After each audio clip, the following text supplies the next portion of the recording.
Good morning. Panel members, can we come to order? This is a fully noticed meeting of Panel A of the Medical Board. We are on record. We are going to have hearing this morning. My name is Jamie Wright, and I'm the chair of Panel A. Will our staff come forward and do a roll call, please?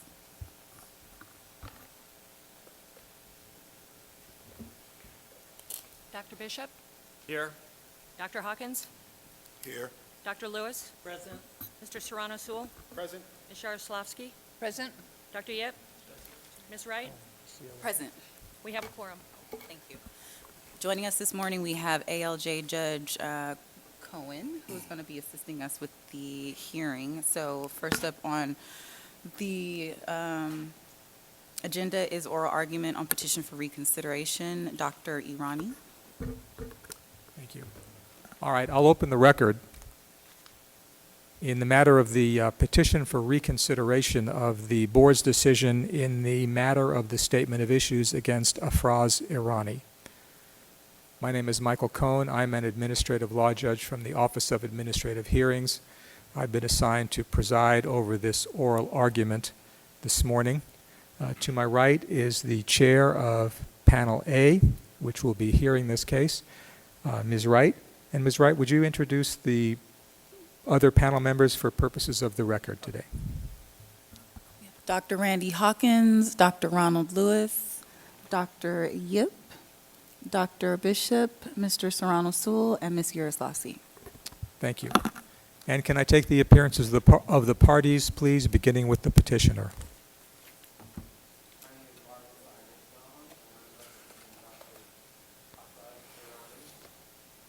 And Dr. Irani is present with you. Thank you. Deputy Attorney General Lawrence Mercer appearing for complainant. Thank you. I was going to say, can we turn the microphones up a little bit, because Dr. Firestone was a little hard to hear, but apparently you've done that. It wasn't on. It's on now. It wasn't on. No wonder he was hard to hear. Okay. Yeah, it's on. All right. The board's procedures, or the regulatory procedures for these oral arguments, allow each side to have an opening argument of 15 minutes and a rebuttal argument of 5 minutes.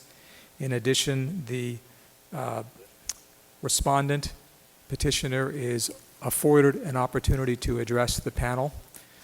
No time is set for those. I've discussed with counsel and board counsel and the board and the panel chair how we would handle that. We've been unable to come to an agreement as to the amount of time that Dr. Irani will have to address the board.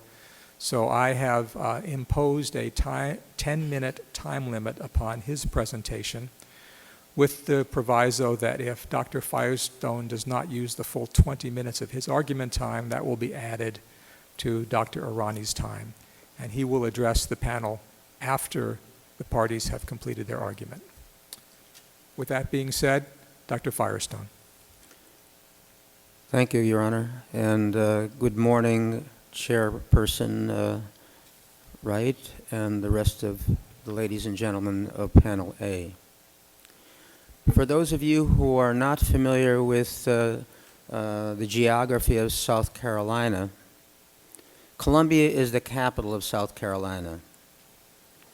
Columbia is also the home of that 21-year-old white supremacist who traveled to Charleston and killed 9 black members in a church in cold blood. Columbia is also the location of the residency training program where Dr. Irani had confronted problems of discrimination because he's a member of the Zoroastrian faith, a minority religion in India, from where his parents emigrated to the United States. Dr. Irani was born in Santa Clara, California, and grew up there. He attended Stanford University and then undergraduate school, and then attended Stanford University Medical School. He was graduated with high honors from both those colleges. One of his mentors in medical school advised him to seek residency training in orthopedics in a different locale on the East Coast because he had all his professional training and education and experience on the West Coast at Stanford. He listed the University of South Carolina, USC, not University of Southern California, but University of South Carolina. That orthopedic residency program was listed, and that was in Columbia, South Carolina. That was one of his choices, and he was matched to that program by the National Matching Program for Residencies. He now realizes that listing USC was his biggest mistake. Although he succeeded in PGY1, which is the internship year at the residency, 6 weeks into his PGY2 year, he ran into a buzzsaw. Program director, Dr. Kuhn. Dr. Kuhn had a reputation of being prejudiced toward minority residents, and as a result, many good residents, after acceptance, became a product of the high attrition rate in that orthopedic residency program. Dr. Eady, former program director at USC and also former chairman of the Department of Orthopedics at University of South Carolina, testified at this hearing. He came from South Carolina to testify in Dr. Irani's hearing. He stated that Dr. Kuhn had a reputation.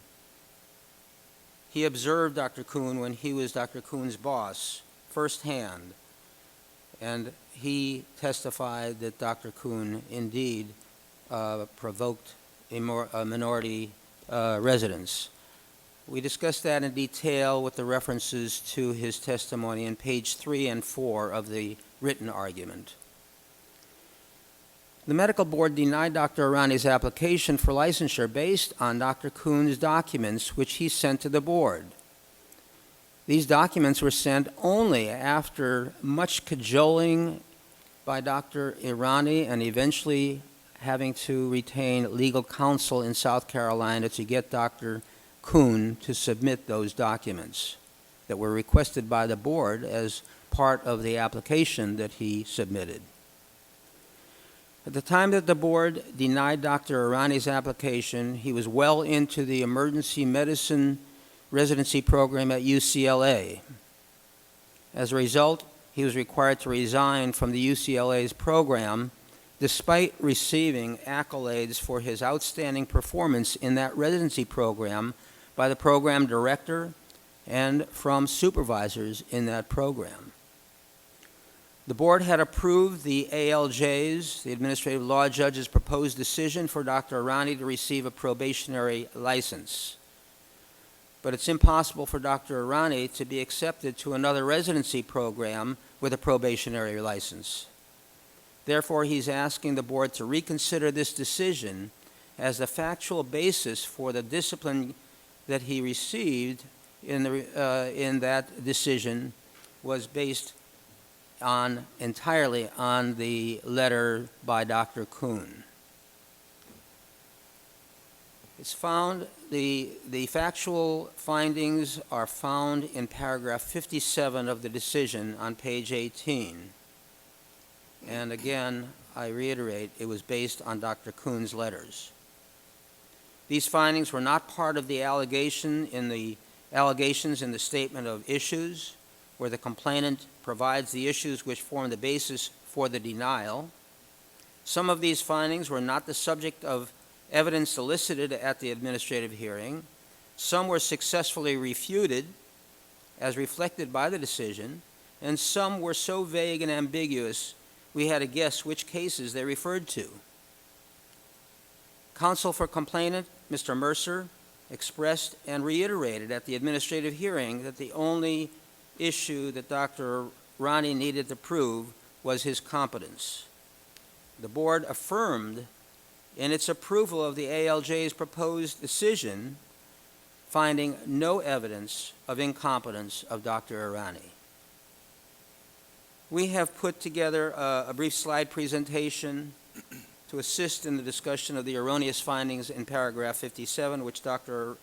Irani asks the board to reconsider as the evidence does not support these findings.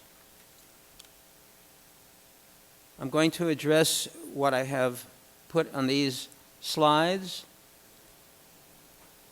Dr. Irani has not received due process. No meaningful, fair procedure existed for him at South Carolina. He feared retaliation if he attempted to submit a grievance with regards to some of the disputes he had with Dr. Kuhn. He was always in a damned if you do, damned if you don't position.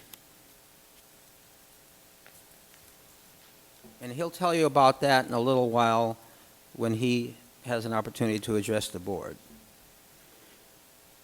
Dr. Bradley Graw, a double board certified orthopedic surgeon, was the only expert who had reviewed the underlying medical records and was qualified to provide an opinion on standards of care relevant to orthopedic surgery. The complainant put up Dr. Nuovo, who is not an orthopedic surgeon and did not review many of the documents, especially didn't review the medical records. Dr. Graw stated, quote, "In each of the reference cases, Dr. Irani acted appropriately in regard to his level of training. His behavior would not be considered unprofessional conduct or make me question his professionalism." He stated, quote, "I do not see any deviations from the standard of care or anything that would make me question Dr. Irani's ability to perform competent care for his level of training." We discussed this in greater detail in our written argument on page 11. Now, the findings of fact are in paragraph 57 that we are asking you to reconsider. They are not supported by the evidence. There are some inconsistencies. If there are errors, if any, they were typical of residents and part of the learning curve that a resident goes through. There's no evidence to support adverse findings in this paragraph. It's stated that it's undisputed. These findings of fact are undisputed. That is not true. It was never alleged in the statement of issues or raised in the administrative hearing. So let's go through each of the erroneous findings. The first one is that Dr. Irani delayed in examining a post-operative patient for neurological deficits. Doesn't say which patient, doesn't say when, but we assume, based on some of the history we uncovered, that this had to do with a post-operative spinal cord patient who Dr. Irani was called to see. And Dr. Irani came to the patient's room. The patient was in the bathroom at the time, and Dr. Irani waited and escorted the patient back to her bed and did an examination. He then immediately called the attending surgeon to report his neurological findings. Dr. Graw opined that Dr. Irani, quote, "did act consistently and appropriately." This is discussed in greater detail in our written argument on page 7 and 8. Erroneous finding number 2 in paragraph 57, that Dr. Irani failed on at least one occasion to document his findings. Doesn't say which occasion, doesn't say what date or what documentation that he failed to document. The same patient we assume that this is referring to told the attending surgeon that his findings were inaccurate and made no sense. He had been previously, this is Dr. Irani, had been previously instructed, never document something that is inaccurate. So he didn't document this immediately. But the attending surgeon came in right after he spoke with him on the phone to check on the patient, and he examined the patient and found that Dr. Irani's findings were actually correct. It was only then that Dr. Irani documented his neurological findings. Dr. Graw testified that Dr. Arani documented a physical exam that morning for the patient in question. Dr. Arani's care did not deviate from the standard of care. This is in Exhibit E1, pages 3 and 4.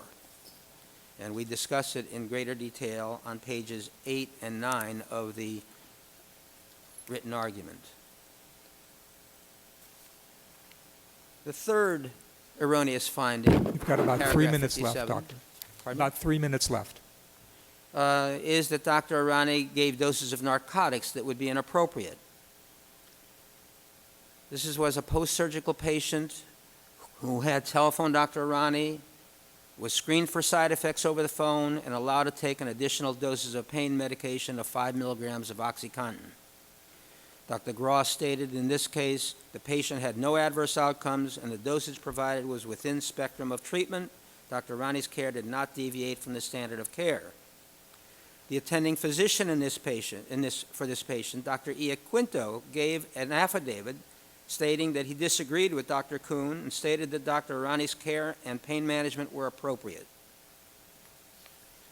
A senior co-resident who took care of this patient also agreed that the treatment was appropriate. The fourth erroneous statement, that Dr. Arani had illegible charting. It was never advanced during the hearing, nor in the complainant's statement of issues. And there's a statement in Exhibit A, page 27, that Dr. Arani's notes were excellent, complete, and appropriate. Erroneous finding number 5, finally, was sometimes unprepared, late, or delinquent on assigned task. It doesn't specify in what way he was unprepared, or late, or delinquent, and what assigned tasks he was delinquent on. Dr. Arani's attendance, according to Dr. Graw, was in line with, if not better than, what is expected of the average intern junior resident on an orthopedic service. Being unprepared or delinquent on assigned tasks were never alleged previously. Dr. Kuhn's letters should be interpreted with a grain of salt, with a healthy dose of skepticism. As Dr. Graw observed, Dr. Kuhn's statements are in contrast to over 30 letters of support that are in the exhibits for Dr. Arani from physicians, nurses, and ancillary staff who worked with Dr. Arani and with the patients who were treated. 1 minute, sir. Thank you, Your Honor. Dr. Arani is competent to practice medicine. The best test was his experience at UCLA's program in emergency medicine. And the board already endorsed the ALJ's determination that, quote, the evidence does not support a finding that Dr. Arani lacks knowledge or ability in the discharge of his professional obligations, and Dr. Nuova's opinion that Dr. Arani is incompetent is not persuasive. That's in the decision, page 18, paragraph 56. Dr. Arani excelled at UCLA's Kern Medical Center, and I think you have the exhibits. Dr. Winter, the program director, wrote Dr. Arani was a professional and reliable team member.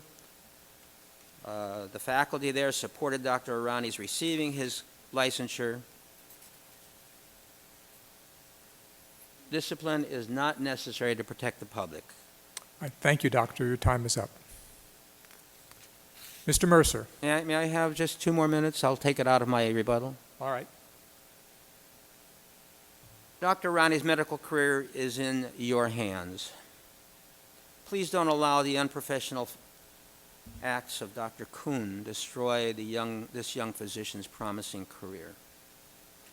Don't lend credibility to proven false accusations. Denying of Dr. Arani of an unrestricted license would be inappropriate. The board has found that any mistakes Dr. Arani made were typical of all residents. This was in the decision. If this decision stands, it would mean that the board may only grant probationary licenses to all resident applicants. Thank you. Thank you, Doctor. Mr. Mercer. Good morning, Your Honor. Good morning, members of the panel. I would start off by saying that we've already submitted our brief. Is your microphone on, counsel? At least move it closer to you. People don't usually have trouble hearing me, but Thank you. I would submit that we've already provided a brief which addresses the issues that Dr. Firestone has covered this morning. What I would like to address specifically is the issue that the board expressed interest in, and that is what should be the determination regarding the license. And with regard to that determination, we would ask that the board pose a question: what assurance does the board have that issuance of a license without any safeguards to protect the public would be consistent with the public interest? We submit that the answer to that question is that the board does not have any reassurance that granting Dr. Irani a free and clear license would be consistent with protection of the public. The board might have had that assurance if Dr. Irani had completed a ACGME accredited residency program. As we pointed out in our brief, residency programs are equipped to provide the education, training, supervision, and oversight that allows a medical student to make that very important transition from student to independent practitioner. There are 6 core competencies, and Dr. Irani was graded on those and evaluated as the ACGME requires. And those evaluations, even during his first year, raised concerns about his ability to perform during his residency.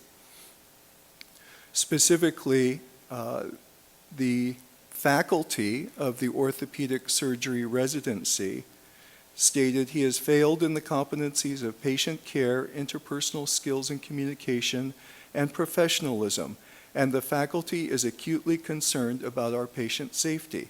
That's Exhibit 9, page 6. It's important to point out that ACGME accreditation means that this program was following the rules and regulations established by the Accreditation Commission, and that includes due process, frequent evaluations and reevaluations, and the ability to be heard. And all of that was available to Dr. Irani at the University of South Carolina. As we pointed out in our brief, he elected not to proceed with a grievance, although he had 2 opportunities to do so. The first time he waived it, the second time he allowed the time to pass. If he had pursued that grievance procedure, we might have a clearer record than we do.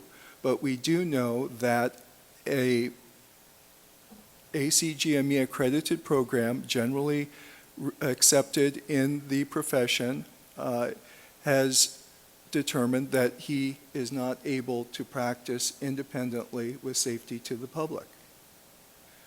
Now, the board might have some assurance if, despite that failure in his residency, an independent objective evaluation of his performance determined that he actually could practice with safety to the public. And for that, we turned the matter to Dr. James Nuovo. And Dr. Nuovo, as we point out, and I think it's important to keep in mind, has 30 years of experience in residency training, in supervising residents, and in remediating them. And Dr. Nuovo, after reviewing not only the materials from the University of South Carolina, but also the materials that Dr. Irani provided, which are included in Exhibit 6, concluded that there were global deficiencies, such that licensure was not recommended. The licensing program followed that recommendation. So again, we have no assurance that giving Dr. Irani a free and clear license would be consistent with the public protection. Finally, we might have had some assurance if an independent judge, reviewing all of the evidence, hearing all of the testimony, had concluded that despite 2 negative reviews, Dr. Irani had demonstrated that he could practice with safety to the public. The administrative law judge, after 3 days of testimony, considering hundreds of pages of documents, concluded that although the license applicant was able to explain some things, there remained concerns. And those concerns are what we need to think about today with regard to the determination of what kind of license the applicant should receive. We submit that the administrative law judge fulfilled her function in holding that the protection of the public was the highest priority of the medical board, and that to issue a license without any restrictions would be inconsistent with the public interest. Given those three levels of review, I'd like to turn to Dr. Irani's case. Dr. Irani has been very energetic in acquiring documents and affidavits that he submitted at the hearing, and those were all considered. And those documents certainly told Dr. Irani's version of events. And the reason I state Dr. Irani's version of events is because this medical board is sitting in the state of California. This medical board has subpoena power in the state of California. Any license applicant who did his training or practiced outside the state of California was beyond the subpoena power of this medical board. The witnesses who could have been interviewed, the witnesses who could have been cross-examined, were not made available at the hearing. And for that reason, for instance, looking at Dr. Iaquinto, referred to by counsel, Dr. Iaquinto had left the University of South Carolina before he rendered his statement, and he was in Florida. We might have investigated the factors that led him to go to Florida. We might have interviewed the faculty, the orthopedic surgery faculty, who were still at the University of South Carolina. Those people were not available to us, and because Dr. Irani is suing the university, they would not make themselves available to us. So the board has only one side of the story in terms of Dr. Irani's version, but it does have three objective evaluations. And those evaluations of the documentation from an ACGME accredited program should carry the day, we believe.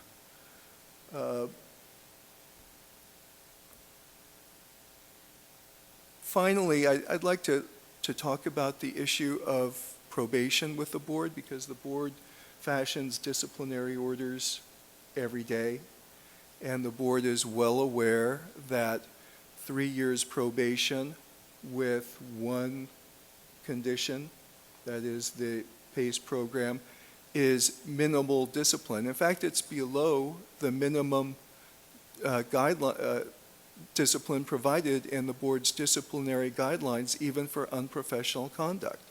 And if the board looks at the disciplinary guidelines at page 27, the board will see that the minimum discipline is in fact 5 years probation with terms and conditions far exceeding what have been imposed on Dr. Irani.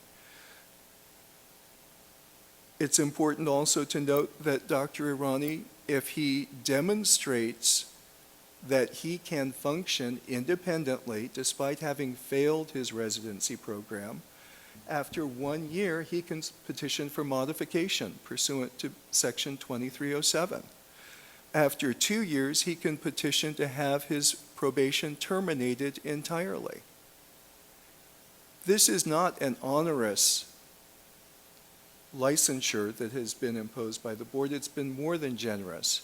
And to the extent that it could be altered, we have provided in our argument the consideration that perhaps a 7-day clinical training program, as compared to the 2 years he spent in an ACGME accredited residency, is not the best safeguard for the public, and that the board would possibly be better served by having a physician in Dr. Irani's specialty charged with monitoring his practice and reporting to the board how he is performing and whether he is performing up to the standard of care.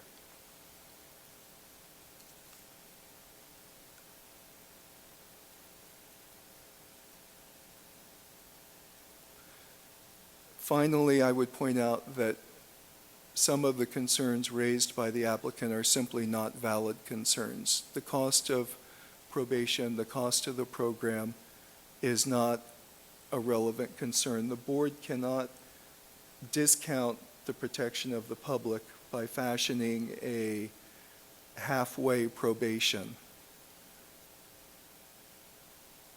And with regard to the effect on Dr. Irani's career, while that is not per se a relevant consideration, the fact is we do not have any evidence that issuance of a probationary license will prevent Afraz Irani from working as a physician. We have physicians up and down the state of California who have probationary licenses, who are functioning in and out of programs. And I would point out that the only evidence that Dr. Irani has provided with regard to his available options come from the Bakersfield Kern Medical Center, which is affiliated with UCLA, and not one of those declarations says we will not take Afraz Irani if he has a probationary license. Those declarations say we let him go because he couldn't get a license, and because he was 2 years into practice, he needed to have a license. They did not specify it had to be a free and clear license. Thank you. Thank you.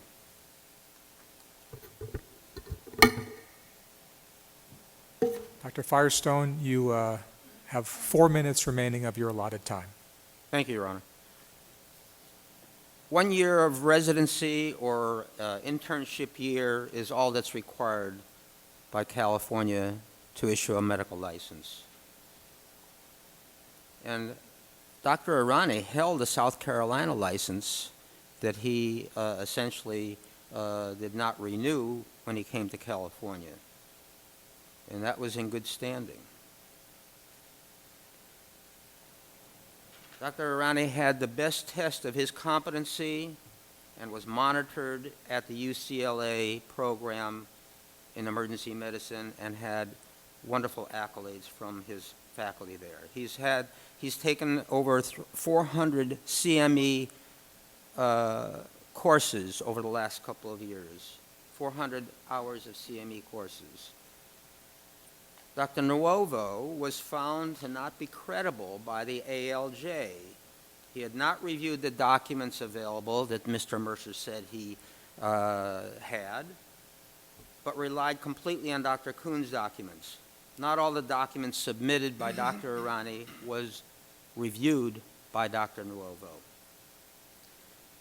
Mr. Mercer says that probation of 3 years is so minimal, and after 1 year he can petition for removal of that or termination of that probation. The fact of the matter is I've handled lots of motions for termination of probation, and the petition goes in after 1 year in a situation like this, but you don't get a hearing for another year. So it's essentially a moot issue.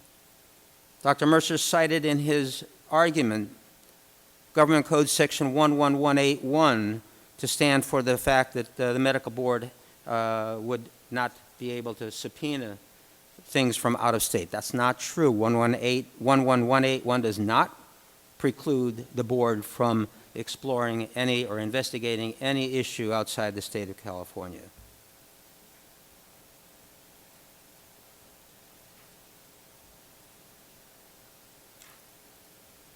Please review the evidence closely. Dr. Irani has received only half justice, and half justice is not what this young physician can live with. He deserves full justice, an unrestricted California license to practice medicine. Thank you. Thank you. I'll defer all my other time to Dr. Irani. You gave him 1.5 extra minutes. Mr. Mercer, You have 5 minutes. Thank you, Your Honor.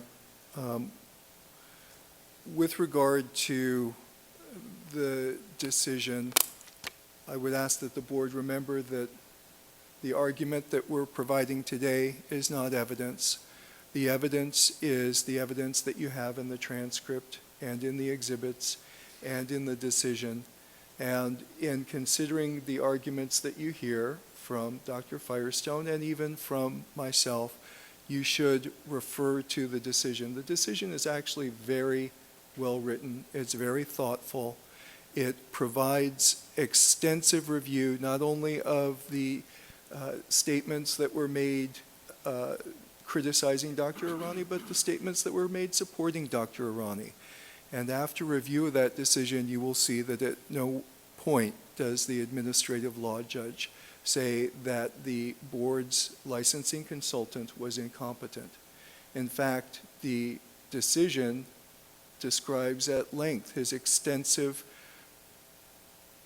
experience supervising not just one program, but 60. Dr. Nuovo is the designated institutional officer at the University of California, Davis Medical School. He is the DIO. That means he oversees 60 programs like the program that Afrazi Rani was in. He's been doing that for 30 years. He provided his expertise to the board, as he has generously done over the years, and that expertise should not be discounted.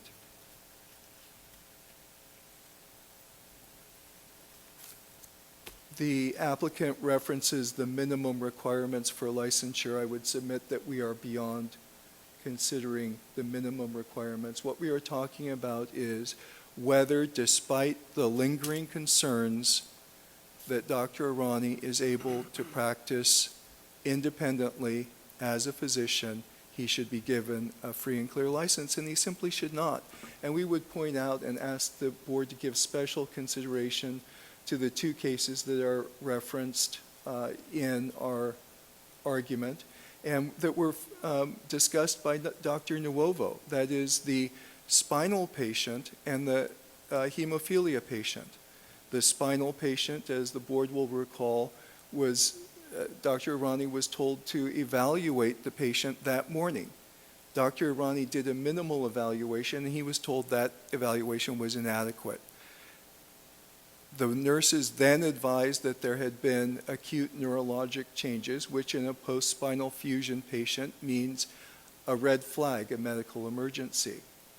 Dr. Irani was told to go and evaluate that patient and to report back to his attending. When the attending heard from Dr. Irani, the attending decided, I need to evaluate this patient myself. It sounds bad. But he was shocked to see that when he arrived, Dr. Irani had not documented an evaluation of this patient. After doing a poor job that morning, he did no job in the afternoon. And I'm sure, as the panel is well aware, if something is not documented in the medical record, it didn't happen. No other hospital physician or staff member can rely on that evaluation if it's not documented. And it was never documented, and Dr. Irani admitted that. To the extent that it's now posited that he somehow did a good job that was acceptable to his attending, I would ask that the board look at Exhibit 9, page 7, and read the irate email that the attending wrote after encountering the patient and finding no evaluation had been documented. Similarly, the hemophilia patient, he was told to evaluate that patient at 4 a.m. to make sure that the patient had no compartment syndrome.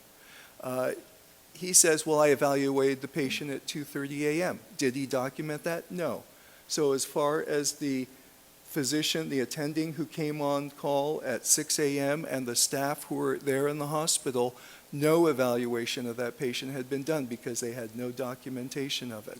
These are serious concerns, and they should not be discounted, and they recommend that the licensee be on probation, that he be monitored, and that we watch and see if, despite his failed residency program, he can perform with safety to the public. Thank you.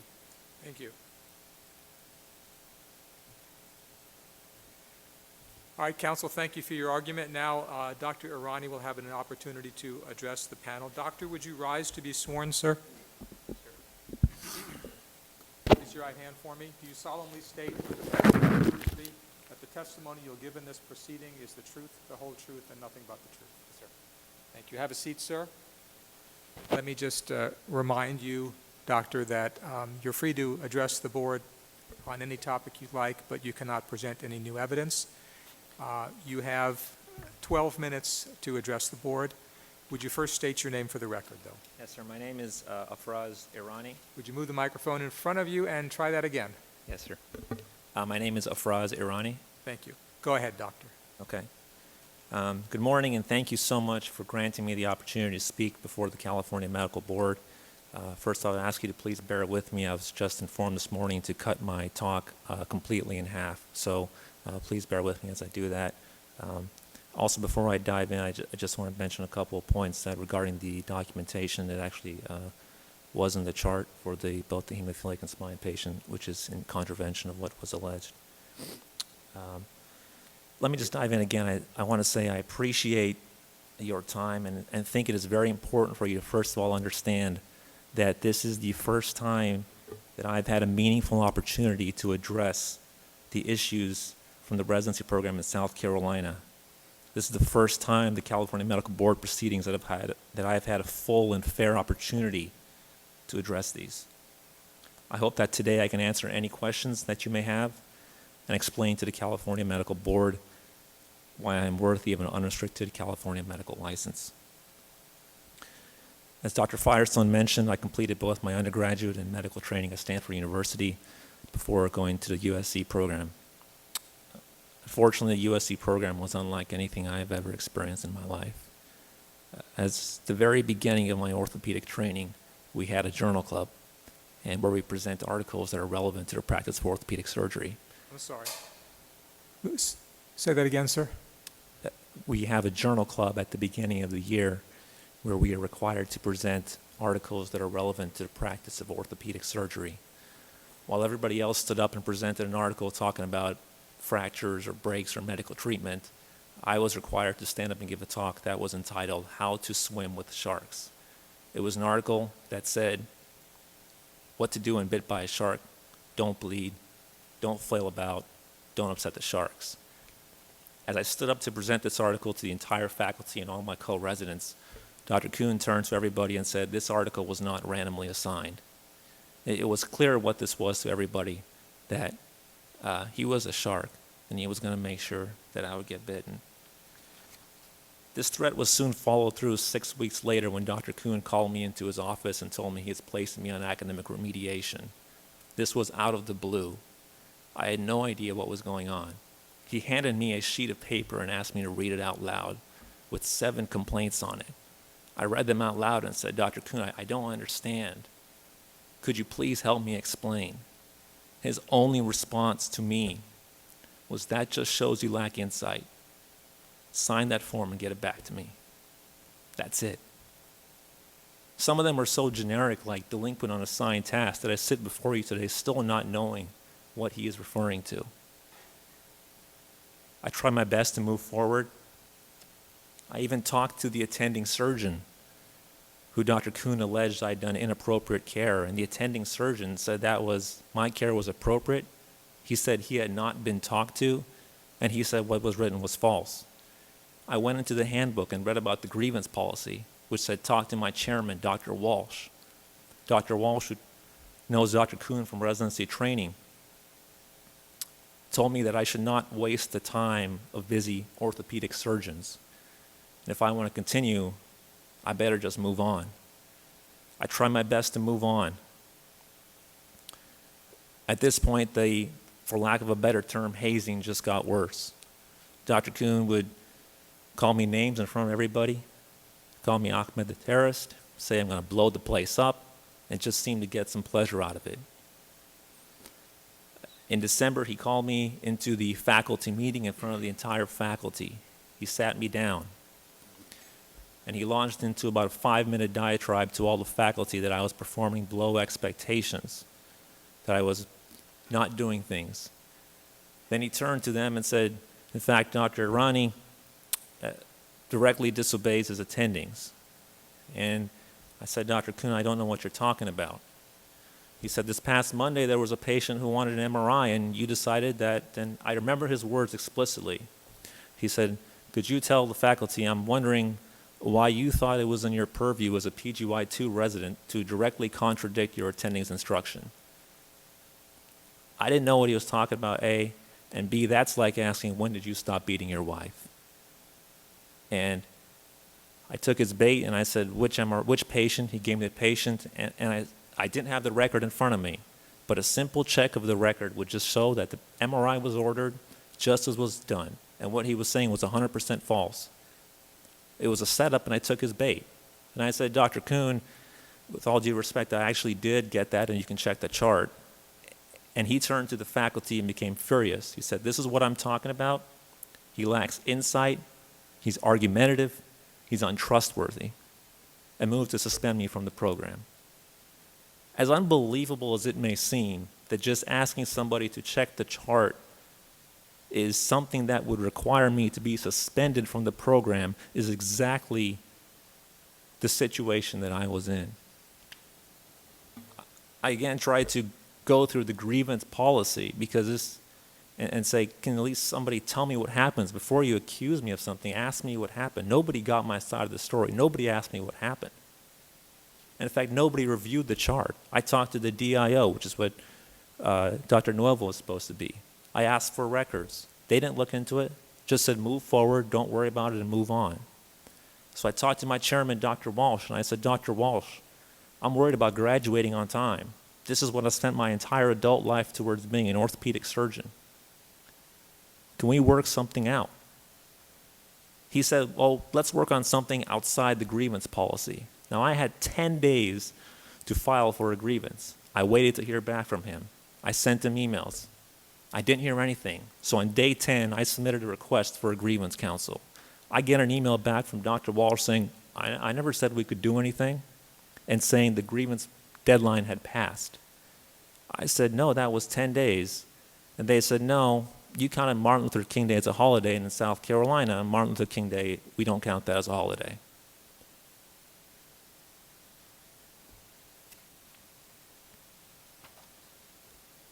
I had no choice.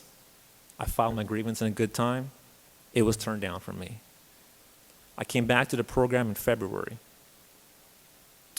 And Dr. Kuhn explicitly in my remediation said, you must admit to fault if you want to proceed in this program. Less than a month later, he moved to have me terminated from the program again. Again on allegations that go directly against what's written in the chart, and I'm happy to answer any questions the medical board may have about this. And again, when they called me in, what is my choice? Previously, when I said, you're wrong, I was suspended. Now they said I have to admit it. So I admit it. I just said I'm sorry. I didn't admit it. I just said I'm sorry. I'll do better. And then they terminate me. This is the perfect catch-22. Because if I object to what they're saying, I'm terminated for being argumentative, lacking insight, and untrustworthy. If I try and follow their guideline and say, okay, I'm sorry, I'll do better, well, okay, you're terminated for that mistake. Even if I had done everything 100% correctly, there's still no way I would have succeeded. In fact, Dr. Walsh, when I met with him about the grievance policy, he even went ahead and said to me, he said, you know what, Afraz? Let's say there was a video camera, and I remember this conversation very explicitly. He said, let's say there was a video camera that recorded everything you did, and everything you're saying is right, and you were exactly 100% proper. It doesn't matter. We would still get you out of here. He's telling me to my face that it doesn't matter patient care or what you do is right or wrong. If we want you out, we'll get you out. Got 3 minutes left, sir. I went all the way to the grievance council this time, and although having the facade of fairness, counsel with Dr. Kuhn's peers, they were not allowed to, they did not review patient charts, they didn't review patient witnesses, they didn't review any objective evidence. Dr. Kuhn was on one side, I was on the other, to listen to Dr. Kuhn. and it's his word against mine. And as Dr. Kuhn told me, nobody's going to take his word over mine. And that travesty of injustice is just repeated over and over and over again, which has brought me in front of you today. And they had me removed from the program. The shark had won. It is important for me to note that despite this toxic environment, I never lost track while I went into medicine. At no point in my career has any patient ever been harmed or in danger of being harmed. And I can assure you today that the goals of the medical board and my goals could not be more closely aligned. The experience at Palmetto Health was traumatic. It has changed my life, and it haunts me to this day. Given these facts, it shouldn't be surprising to the board that the program has a more than 60% attrition rate. In fact, another resident just left last year. It shouldn't be surprising the program has been sued twice for trying to remove orthopedic surgeons. It shouldn't be surprising that the dean of the medical school had to issue a signed public apology letter on behalf of Dr. Kuhn's behavior. It shouldn't be surprising that after I filed a complaint with the Equal Employment Opportunity Commission, Dr. Kuhn changed my academic portfolio a year after I left the program. And it shouldn't be surprising he tried to block my application in front of you today by failing to respond to my repeated requests to fill out California Medical Board forms until I had to hire legal counsel in order to make him comply so I could get my medical board considered by the board. It's clear that this is a broken program. It's already had to be removed from 2 residency programs. I spent a lot of money trying to fight this wrong. The legal fees are more than I've made in my entire adult life. I have been massively in debt, beaten down, and disenchanted by the impact of racial prejudice and potential for abuse in the residency program. As the decision stands right now, I will never again be able to practice medicine, and this decision will remain online forever. When I reapplied for residency in 2012, I applied to hundreds of programs, every single ER program, with a clean South Carolina's license. I got accepted to 1. Now, if I reapply again with a sanctioned license, I can tell you they're not going to take me. Every year, more people apply than there are positions, and nobody's going to take that risk on me. I've already done it twice, and the third time is not going to fly. My program director at UCLA, Dr. Windsor, is fully supportive, but the hospital and malpractice requirements of this licensure preclude her from offering me the position again. Despite this, I'm dedicated to the practice of medicine. I've completed in the interim over 440 hours of CME credit. I've taken a 5-day PACE equivalent course already, looking at record keeping, prescribing practices, narcotic administration as well. All right, In Doctor, conclusion, go ahead. In conclusion. In conclusion, what is both reassuring and most concerning to me is that the ALJ has already found that even if we disregard everything I say and assume the worst case, that I am guilty of all that, my behavior still falls within what is considered typical behavior of a typical resident applying for a California medical license. And I would encourage the board to adopt that language and give the same treatment it does to its typical applicants applying for a license and issue the unrestricted medical license that is given to the typical applicant. I know the easy and default decision is to give a probationary license, but please consider the environment that I was in. Consider that I've always succeeded at Stanford and UCLA. I care about my patients deeply, and that is a reason why I've sacrificed so many years of my life to sit before you today and make this argument. I hope that you'll find it in your heart to right this wrong and allow me the opportunity to return to serving the people of California. And I swear to you, I will not betray the trust you or the people of California have placed in me. Thank you, and I'm happy to consider any questions. All right, thank you for your testimony, Doctor.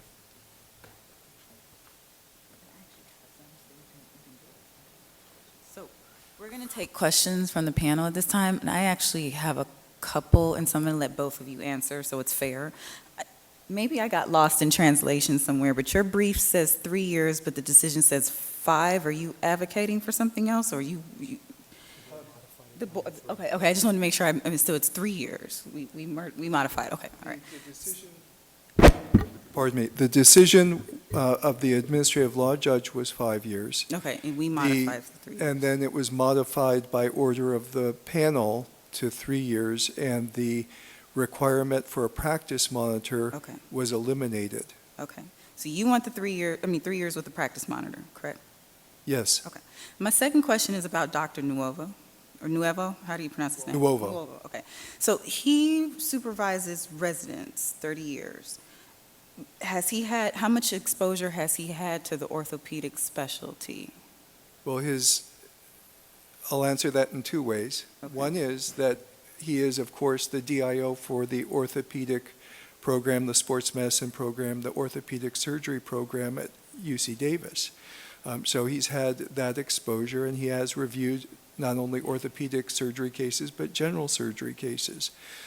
My second answer to that question is that if you look at Dr. Nuovo's testimony, and this is quoted in our brief, Dr. Nuovo stated that the kinds of errors that were documented by the University of South Carolina are not specific to orthopedic surgery, but are translatable to any specialty, and that specifically with regard to the neurologic patient and the hemophiliac patient, that these were errors that even a medical student should not have made.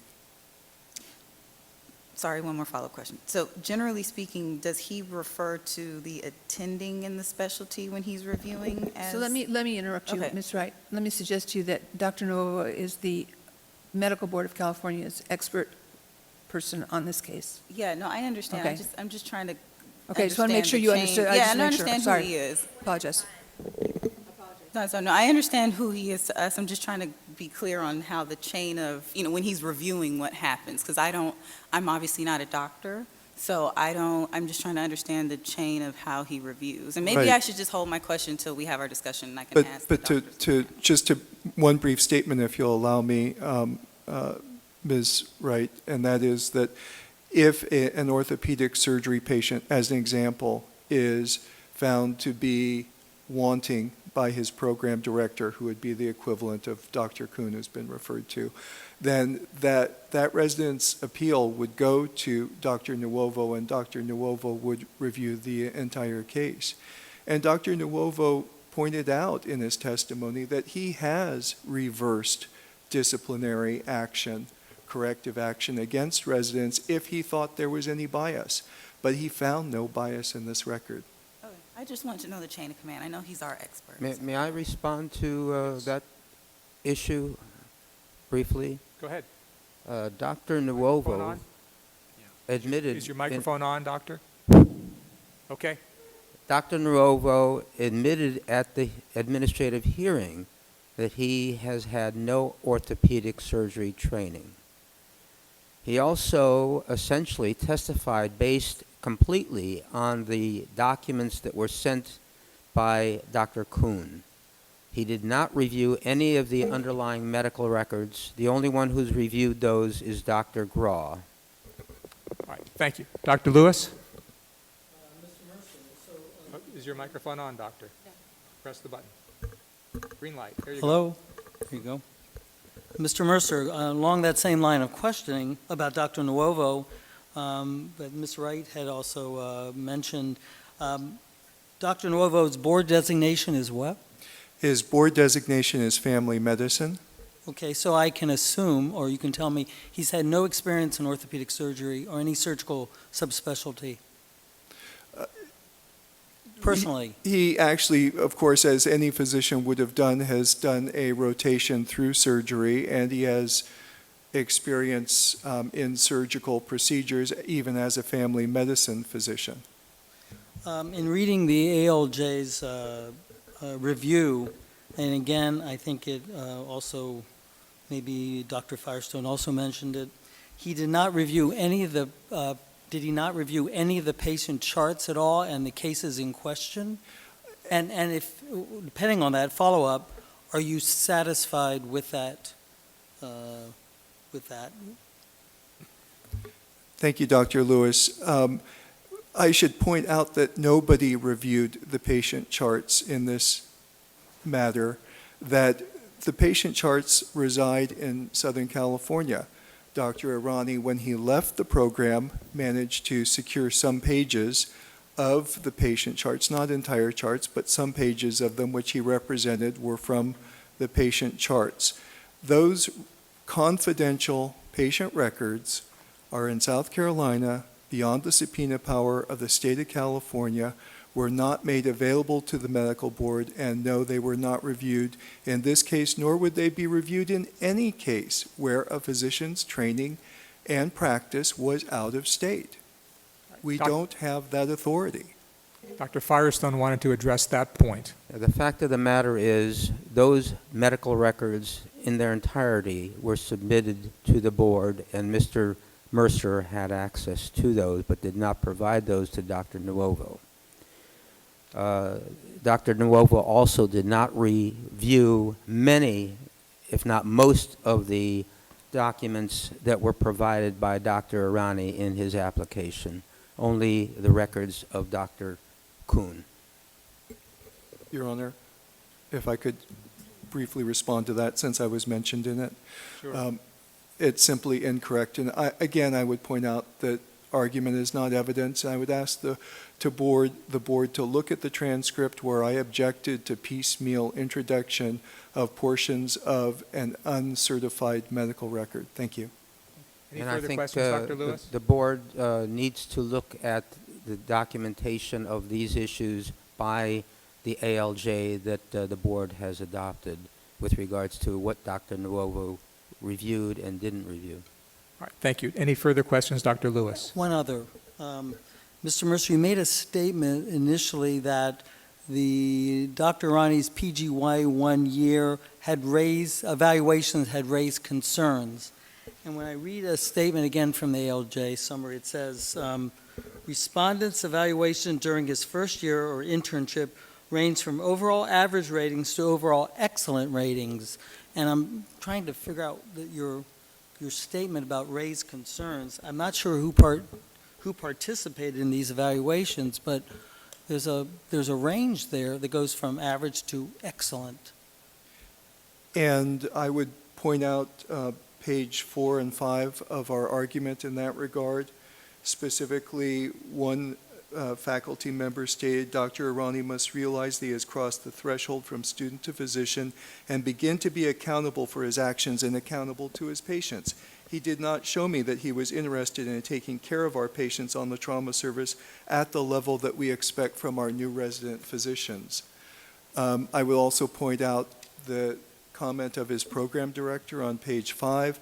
I have spoken with Dr. Irani at length about his performance thus far in his internship. He needs significant improvement in several areas, and he seems to understand these issues. That was a letter of Dr. Kuhn. I'd like Dr. Irani to address that, if that's okay. Address what? What is he addressing? The initial evaluation that was pointed out to me, and I can just comment on that. That same evaluation, that was my very first. Can't hear you, doctor. Yes, sir. Cannot hear you. Okay. Can you hear me now? No. Your microphone's not on. Can you hear me now? Yes. Okay. Just regarding the specific evaluation he's referring to, that's when I first got to South Carolina, and I was explicitly told that there's nothing that you're doing incorrectly medical standpoint. It's just a different environment. We say things differently down here. And for instance, you got to put your hand on the patient. You got to say, where are y'all from? How y'all doing? And that's a little bit of a different approach than we have here in California. So his point there and what he told me was it seems that way. I know that's not the case. And if you look at his subsequent evaluation 6 months later, the evaluation is fine. So all the evaluations which Mr. Mercer is pointing out is that there was a little bit of trying to figure out how the culture works down there. All those evaluations were I re-rotated back on with them, and all of them showed great improvement. So if there were any sort of, as the ALJ referred to, average to excellent, the ones that were a little bit lower all showed improvement. And my last rotation at the end of my PGY 1 year was consistently the highest one possible, just excellent. So I was able to take that feedback, which I appreciated, and move on. Thank you. Thank you. Dr. Hawkins, any questions? No. Dr. Yip? I'm sorry. Dr. Yip, 2 questions. One is that were you interviewed at the program before you matched to the program? Did I interview at the program? Yes, sir, I did. Okay. Second question, there's the issue of due process, and you mentioned it's the first time you can tell your story. You mentioned, I also read that there's a complaint to the equal employment. Correct, yes, sir. Am I allowed to question that? Will you ever follow up on that, given your side of the story, or were you contacted by the accreditation agency regarding the complaint? And the equal employment opportunity complaint happens after I left the program. So, and they have actually issued a right to sue letter. And so they wasn't able to address any of the issues while I was in the program, and they instructed me to take that case up formally, issuing a right to sue letter. So it has not been as detailed as this was. It was to verify the complaint is legit and allowed me to move on through a legal recourse. Thank you. Dr. Bishop? Yes. You said you interviewed at the program. Did you interview with Dr. Kuhn?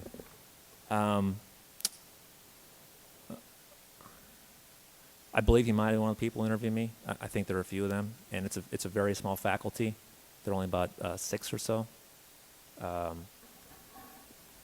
So you did interview with him before you? I believe he was on there. To be, that's about 5 years ago, and it's only about 6 faculty. So usually they're all there. So what I can tell you is I'm sure I met with him at some point. And also, if I can ask, where did you rank that program on your match list? I don't remember exactly. It wasn't my number 1 choice, and it wasn't my last choice. I believe it was sort of in the middle-ish. My brothers were had been in North Carolina and Tennessee, so I had, based on that, it was also why I was looking towards that region. Thank you. Yes. Mr. Sewell? Ms. Yaroslavsky? No question. All right, any other questions from the panel members? All right, thank you all very much.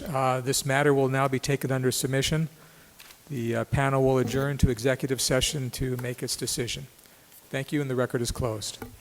We're going to go into closed session, so if everyone except for our council and staff members would leave the room, thank you.